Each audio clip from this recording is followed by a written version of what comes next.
যে আসিফ মাহমুদের বিরুদ্ধে 1000 কোটি টাকা দুর্নীতির অভিযোগ করে এক ধরনের রহস্য তৈরি করার চেষ্টা করছে, না জানি কি আছে ব্যাংক অ্যাকাউন্টে, এবং কাউকে খেলতে না দেওয়ার কারণে ওনারা ধারণা করছেন যে দেশে 1000 কোটি টাকার মতো ক্ষতি হয়েছে। দুদুকে যে অভিযোগ দায়ের করা হয়েছে সেটার বিষয়ে আমি শিওর না, তারপর আমি কিছুটা কন্টেন্ট জানতে পেরেছি। সেখানে কথিত সাকিব আল হাসানের ভক্তদের একটা গ্রুপ গিয়ে অভিযোগ দায়ের করেছেন 1000 কোটি টাকার, এবং সম্ভবত সেখানে তারা লিখেছেন সাকিব আল হাসানকে দেশে খেলতে না দেওয়ার কারণে বাংলাদেশের 1000 কোটি টাকা সমপরিমাণের ক্ষতি হয়েছে এবং সেইটার দুর্নীতির দায় আমার উপরে দিয়েছেন। সুতরাং এইটা নিয়ে আমার মনে হয় না আর কোনো কিছু এটা আমলে নেওয়ার কোনো সুযোগ আছে বলে আমার মনে হয় না, যেহেতু আমি সরকারের দায়িত্বে ছিলাম। এই ধরনের অভিযোগ আপনারাও জানেন যে নানা ধরনের অভিযোগ আসে এবং ক্রাইটেরিয়া থাকে যে কোন অভিযোগটা আমলে নেওয়া হবে এবং কোনটার ক্রেডিবিলিটি কতটুকু, এবং কাউকে খেলতে না দেওয়ার কারণে ওনারা ধারণা করছেন যে দেশের 1000 কোটি টাকার মতো ক্ষতি হয়েছে।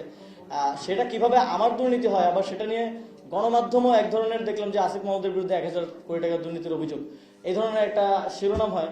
এটা খুবই সন্দেহজনক যে এটা কারা করছে, কিভাবে করছে।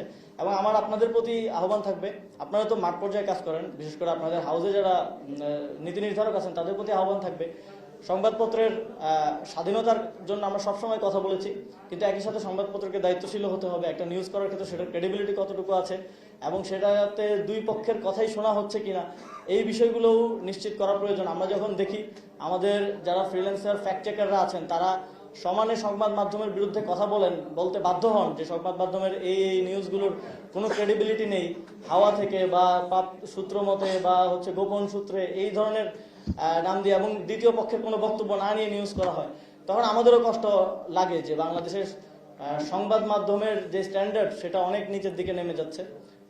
ফলে আমার আহ্বান থাকবে যে সংবাদ প্রকাশের ক্ষেত্রে আরো বস্তুনিষ্ঠতা নিশ্চিত করা।